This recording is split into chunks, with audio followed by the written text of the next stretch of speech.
Wauw, dat klonk fantastisch. En dan oefen ik samen met de leerling van de Meldij en Dadendank van Italië voor de opening van het Simmerdijs Festival in Drachten. Hoi, dit is Simmer in Friesland live.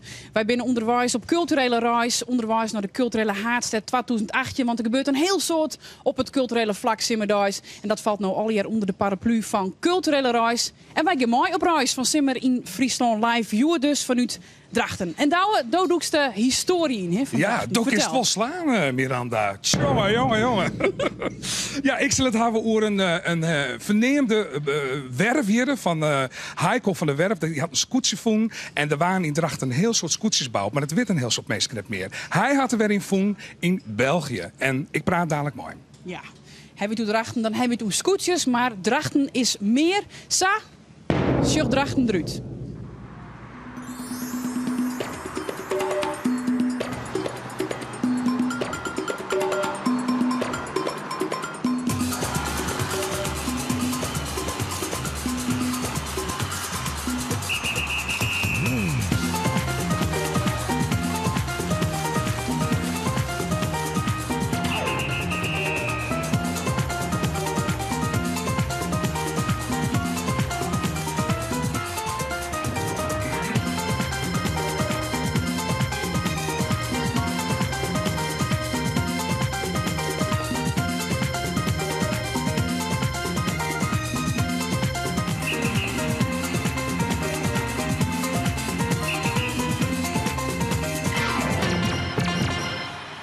Dat wie Drachten. En Arjan Jongsma komt van Drachten.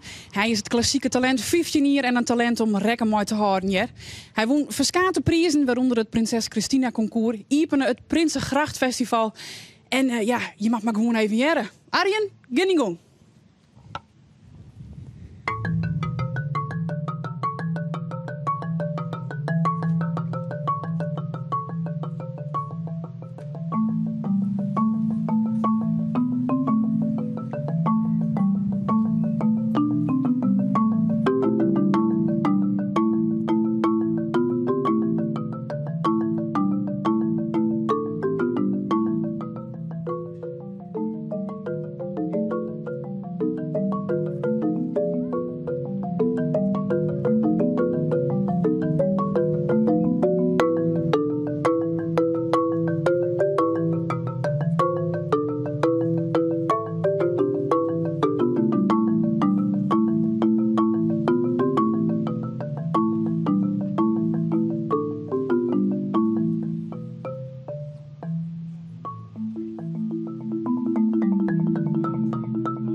Wauw, dat is prachtig. Ja, dat moet je de mensen natuurlijk best even verklappen.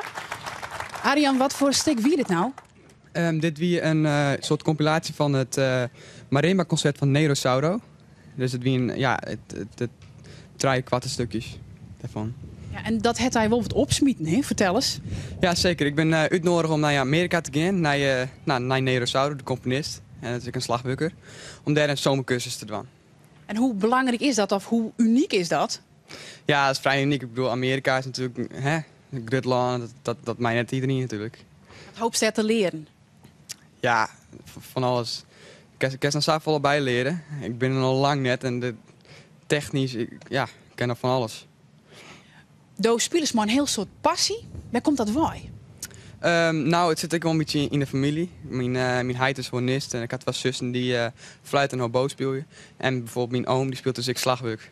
Ja, en heeft ik lessen gehad onder de meldij. Is het heel moeilijk trouwens? Ja, zeker. Het is heel moeilijk. Max Pabieri? Ja, zeker. Ja, ik ben nou zo muzikaal onder de gong. Ik moet wel even testen, hè? Er is twee tegelijk. Ik doe het wat zachter als op het trom. Nou, volgens mij moet maar gewoon spelen, want ook best een volle batterie. Arjen, bedankt. En misschien moet ik nog maar even een paar lessen volgen, oors.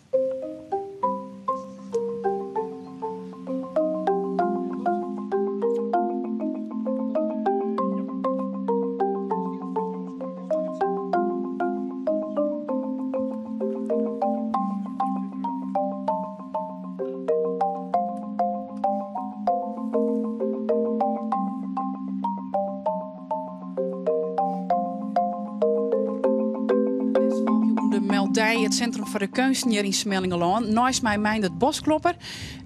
Wat verneem je hem trouwens van Arjen dat hij het nou zo goed doet? Heeft het uitstraling op hem? Ja, en vooral ook op andere leerlingen. Hè? Want Arjen is niet de enige die talentvol is. We hebben heel veel talentvolle leerlingen aan de Meldij. En die trekken zich natuurlijk ook op aan elkaar. Dus het is heel belangrijk dat je talenten hebt die samen met elkaar spelen. Nou zit Parnas in Leeuwarden in Zwierwaar. Hoe liep het dat bij hem?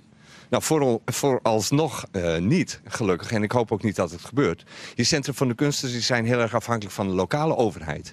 En als de lokale overheid besluit om er een streep onder te zetten en te stoppen, ja, dan houdt het eigenlijk al gauw op. Hè? Want we zijn toch wel heel erg afhankelijk van de lokale overheid. En je ziet in steeds meer gemeentes dat gebeurt. En gelukkig Smallingeland niet. Zelfs zo dat we een nieuwe Meldij krijgen en een vlakvloerzaal bij de Lawaai. En Lawaai die krijgt een renovatie. Dus het is geweldig dat een college in deze tijd samen met de raad zo'n besluit neemt. Ja, want wat is nou het belang dan? Wat hij daar oen? Ja, hier, als het één keer weg is, dan krijg je het nooit weer terug. En je moet een goede leeraccommodatie hebben. Je moet een goede omgeving hebben waar talent en waar iedereen gewoon aan kunsteducatie kan doen. En dat is gewoon een voorwaarde. En hoe zie je nou de toekomst? Want het kabinet is natuurlijk, zegt vooral de cultuur als een linkse hobby. Ja, nou dat is het absoluut natuurlijk helemaal niet. Het is juist bedoeld ook om voor mensen die niet zo gauw in aanraking komen met cultuur, om die juist te stimuleren. En dat vonkje, wat Arjen dus ook heeft gekregen ooit, om dat te maken tot een vuurtje. En dat je dat ontwikkelt. Wat is het belang van zo'n vonkje of dat vuur? Nou, je hele leven kan je ervan genieten. Er zijn zelfs onderzoeken gedaan dat je daar intelligenter van wordt, wijzer van wordt. Het heeft een hele grote impact. En je kan het tot aan je 90ste of wanneer dan ook kan je het beoefenen.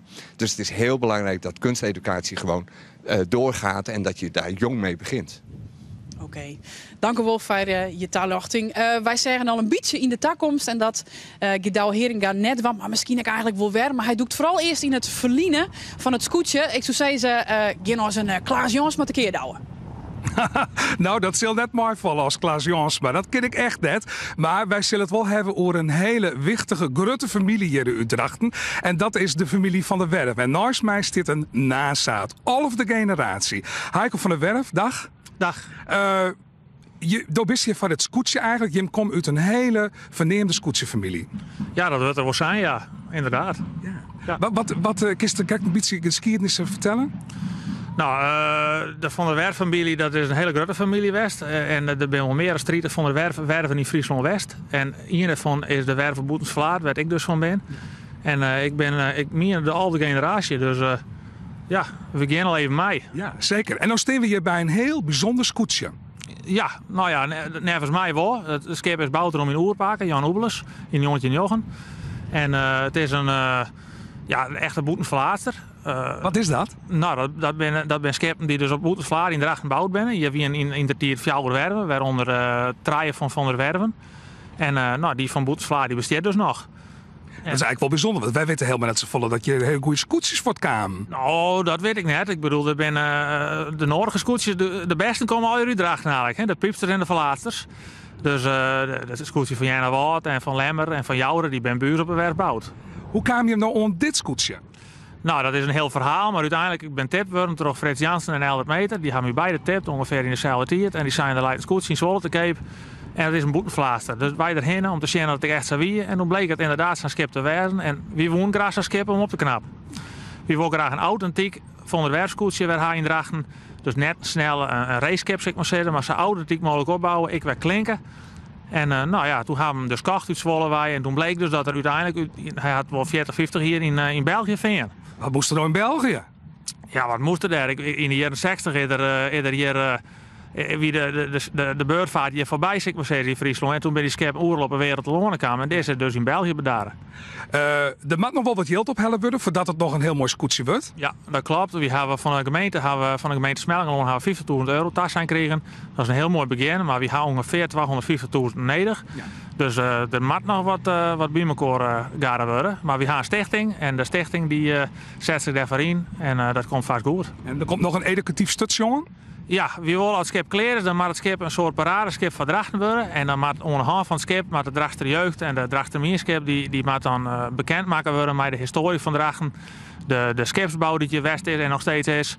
En hoe het vroeger je ging met de turf en de ontwikkeling van Drachten. Hè? Want dat is de bedoeling. Oké. Heiko van der Werf, tien dank. Nou, het skip zit er nog net zo uit zat op mat, maar het leek het mij, Miranda, wel heel leuk als een soort personeelsuits een keer. Mooi zo. Ja? Ik weet net dat de hele omroep wel oppast. Maar ja, je weet ook net hoe dat in de toekomst natuurlijk al je komt. Maar het is misschien wel een heel goed idee. De muziek, de simmerhit, die maatje wij dit hier net. We hebben vregen om jou omdat de maatje. Maar misschien ben ik wel de Howdy Boys die maar de nieuwe simmerhit komen. Saak Hielkema, we kennen van Duo Beukema en de Gong van Zaken. Wat is voor jou dat simmergevoel?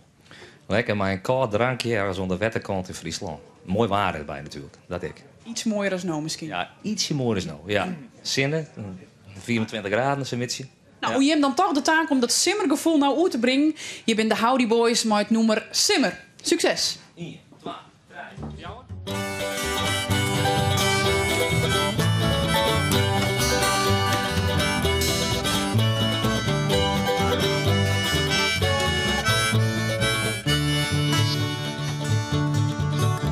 Het is jongens let licht. De zinnen maakt het oer, het is krekt of het juster had verlen van de fleurigiet. De sjoksten alle meesken, gelok op volle toeren. Het is nou net zo dreig, want de zinnen maakt het blied. Simmer, in dit t-shirt op streten. Simmer, in de tuin en op het wetten. Simmer, de hele jonge botten zitten. Ik denk net om man, dit is het moment van het lied. Ik denk net om man, dit is het moment van het lied.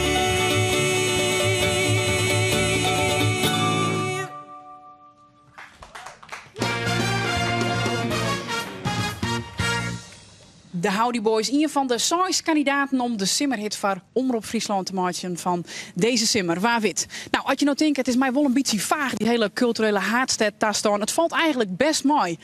Friesland wil graag culturele haardstad in 2018 van Europa worden. En de worden het daar met al van alles opsmieten. Er is al een heel soort cultuur, een heel soort wat er gebeurt simmerdijs. En dat valt al hier onder de culturele reis, die we dus eigenlijk no maken en wij van slag van doggen. De ronde tafel is een vaststelling hier in Drachten die het valt onder de culturele reis. En hoe ze dat nou uitlezen? Meesten kun je hier eerst in het park opstappen. Gaan ze op een boot naar Smelleïe. En daar zit een prachtige, hele grote ronde tafel. Dat meesten lekker eten kunnen. En werd dan ik verhalen verteld worden. Werd meesten ik reageren kunnen. Dus een soort met van interactief theater.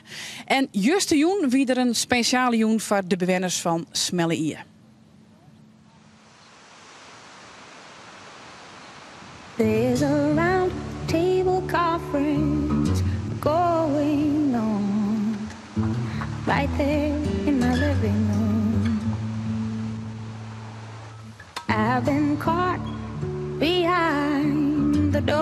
for so long. I don't even know it's coming in. All I can hear are these mysterious words. I'm feeling the lead. Het zegt niks. Dat is net als bij een voorstelling, hè?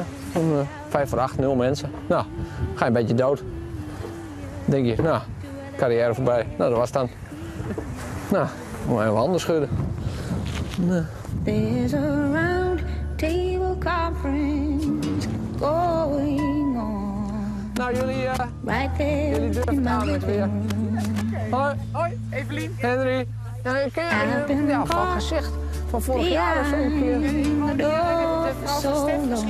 Oh, sorry. Ja, nee, dan had ik dat toch naadloos moeten weten. Want het eerste, jij zegt vrouw van There are Stef. streams of people passing through my door. I can't count them anymore. Oh, my darling, I've hungered for your love. Dat kent iedereen ermee. Sommige mensen kennen dat wel, toch?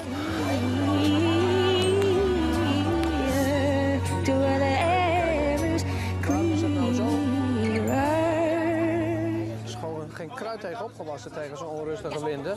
There's a round table conference going on right there in my living room. Naast mij Henry Alles van de Ronde Tafel, die trouwens hier in Houtengehagen in de buurt Makke is. Wat was nou eigenlijk bereiken met deze voorstelling? Ook samen nemen mij. Goede etensverhalen verzamelen en die dan aan tafel delen. Lekker samen eten. En dan toch iets opdissen over een kaasje, over iets van vroeger. Maar ook een beetje dromen over straks. Dus ons landschap moet voedsel produceren. De boeren hebben wel eens wat te klagen. De consument die moppert wel eens wat. Maar of ik nou een appel uit Nieuw-Zeeland wil, nou, dat weet ik niet hoor. Nee, want de dost ik maar al je producten uit de streek, hè? Ja, wortbjentjes en melk van lakenvelders en speciale boontjes die iedereen vergeten is. Het zijn hele mooie boontjes met hele mooie. Het hebben ook mooie plaatjes zijn die boontjes ook. Maar ook de worstjes. We hebben een worstje die is genomineerd voor de Ark van de Smaak. En dus zelfgemaakte worst. En bijna alles wat Alice Kiers, onze kok, maakt, die maakt dan ook echt alles zelf. Maar het publiek maakt de boter. Dat is hoe het eten. Dan vind ik het belangrijk dat dat van uit de eigen streek komt. Maar wat is nou de verbinding met het dorp? Wat toch ook heel belangrijk is. Als je de tafel de eerste keer maakt in 2008 rondom de eerste sociale woningbouw van Smallingenland. En dan mag je hem daarna meenemen naar een weiland vol met koeien. Daarna naar een biologische varkensboer. En dan kom je uiteindelijk hier weer terug. En dan sta je op de plek waar vroeger het klooster stond. Waar de geschiedenis van Smallingenland begon.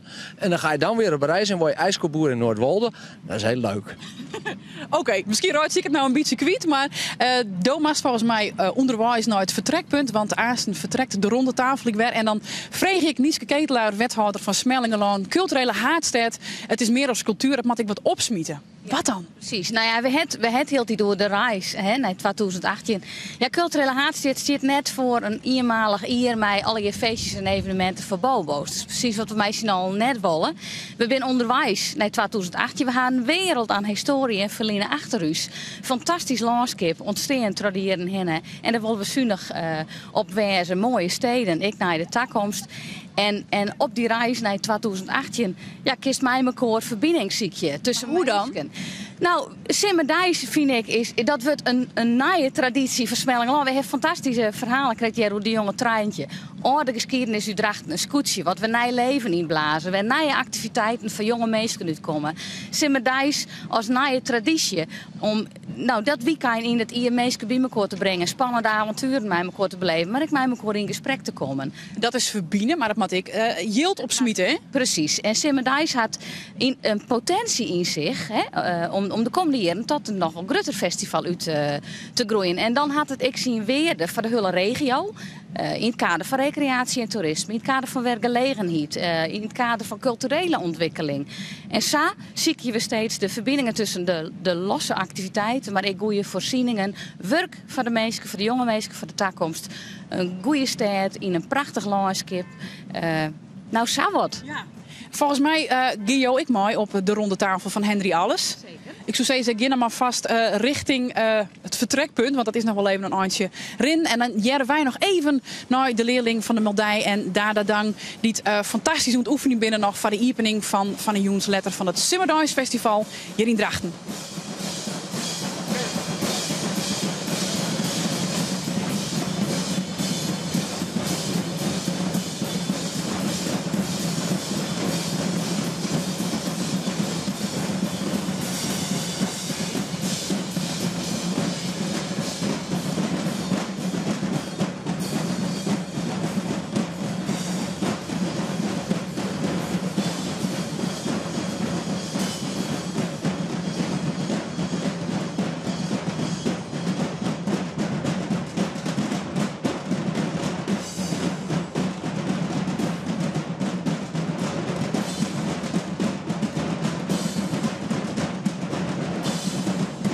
Zullen zien optocht vanuit het centrum van Drachten hier naar het Slingerpark. En dat jet nou al fantastisch. Naast mij Stef Abbesaat van de organisatie van Simmerdijs. Wat ik nog net begreep is, waarom doen we dit nou tegelijk met Oeral? Ja, jammer hè. Nee, we hebben met Oeral een afspraak. We werken ook samen. En het was de bedoeling een week na Oeral. En dat doen we ook altijd, al 5 jaar lang. Maar Oeral heeft het een week verplaatst in verband met Pinksteren. En heeft vergeten ons dat te melden. En we kwamen er te laat achter. En toen waren we zo ver in de voorbereiding. Halleluja. Met bakken uit de hemel. Maar we gaan stug door. Dus vandaar dat het dit jaar helaas samenvalt. Maar volgend jaar is er weer een week tussen. Ja, want je ziet je toch echt wel gearworking? Ja. Nee, het is ook de bedoeling. Bijvoorbeeld voorstellingen van Atelier Oeral. Die zouden we dan hier kunnen laten zien. En de voorstellingen die wij hier ontwikkelen volgend jaar op Oeral. Dat was ook de afspraak. En dat is helaas dit jaar dan niet doorgegaan. Dat is wel jammer. Wat is voor jou de meerwaarde van het Simmerdijs Festival? Want er is genoeg in Friesland. Waarom is dit festival belangrijk? Ja, nou wij gaan echt uit van een stedelijke component, Drachten en een rurale, de dorpen daaromheen. En het spanningsveld ertussen. Dat is het uitgangspunt voor de programmering. En het is voor een groot deel gratis. Bijna alles is gratis. Het is redelijk laagdrempelig. Maar toch wil het op een hoog kwaliteitsniveau brengen. Dat spanningsveld tussen de dorpen, platteland en de stedelijkheid van Drachten. Om dat goed uit te bouwen en in de programmering neer te zetten. Om eigenlijk mensen bij de cultuur te beloeken leegdrempelig? Ja, maar ook wel met een duidelijke inhoud. Dit jaar ook echt duurzaamheid als uitgangspunt voor dit festival. We recyclen alles. Plastic wordt ingezameld. Er worden nieuwe dingen van gemaakt. Biodiesel in de aggregaten. Nou ja. Heel milieuvriendelijk al jaar. Ik mag je aanronden, want volgens mij is je Douwe Heringa klaar om Henry Alles en het publiek uit te zwaaien. Wat onderwijs is met de ronde tafel. En dan neem ik hier aanskiën vanuit een ruinderig Simmerdijs Festival hier in Drachten. Dat nog treien ondermij snijdt wordt. Oorwieken is Simmer in Friesland live de werd. Dan ben we in Jesterwierm in het decor van het Benne-Iepen loftspul. En dat ziet er prachtig uit. Bedankt voor het zin en graag het Oorwieken. Ja? Geef me een kaartje en bouwen.